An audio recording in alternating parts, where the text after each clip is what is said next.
সংসদে আমরা কিছু নোটিশ মুভ করেছি, আপনারা দেখেছেন। আমাদের প্রথম নোটিশটা ছিল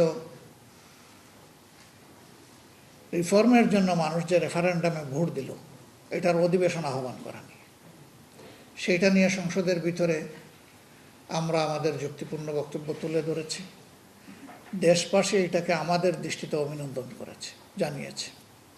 কারণ এর বাইরে গিয়ে দেশের কোনো বিজ্ঞ মানুষ একটা কথাও বলেনি। সবাই বলেছে জনরায়কে মেনে নেওয়া উচিত। কেন মেনে নেওয়া হয়নি? এরপরে আপনারা দেখেছেন ব্যাংক ইস্যুতে আমরা কথা বলেছি, এটাও জনস্বার্থে বলেছি। আমাদের ভঙ্গুর অর্থনীতির দুই অঙ্গর দুইটাই বিধ্বস্ত, একটা স্টক মার্কেট আর একটা হচ্ছে ব্যাংকিং সেক্টর। স্টক মার্কেট একদম মাটির সাথে মিশে গেছে।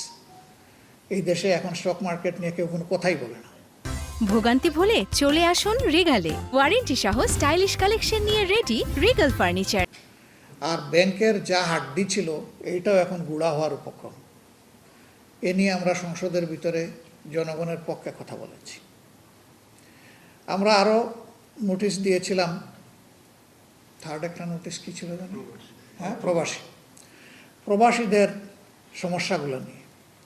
সেখানে আলহামদুলিল্লাহ সরকারি দল বিরোধী দল সবাই খুব গঠনমূলক আলোচনা করেছে। কিন্তু এটা যদি আলোচনায় সীমাবদ্ধ হয়ে যায়, যদি এক্সিকিউশনে না যায় সেখানকার বক্তব্যগুলো, তাহলে এ দিয়ে প্রবাসীদের কোনো সমস্যার সমাধান হবে না। আমরা সুনির্দিষ্টভাবে একটা সংসদীয় টাস্ক ফোর্স গঠন করার প্রস্তাব দিয়েছি। এখন পর্যন্ত সরকারের পক্ষ থেকে তার কোনো প্রতিক্রিয়া বা সিদ্ধান্ত আমরা জানতে পারিনি। আমরা মনে করি যে এই ফর্মের একটা বডি যদি গঠন করা হয়, তাহলে প্রবাসীরা উপকৃত হওয়ার মানে হচ্ছে দেশ উপকৃত। তাদেরকে মূল্যায়ন করলে তারাও দেশকে সব কিছু উজাড় করে মূল্যায়ন করবে, এটাই স্বাভাবিক, এটা তাদের পাওনা। তা আমরা সেই অপেক্ষায় আছি।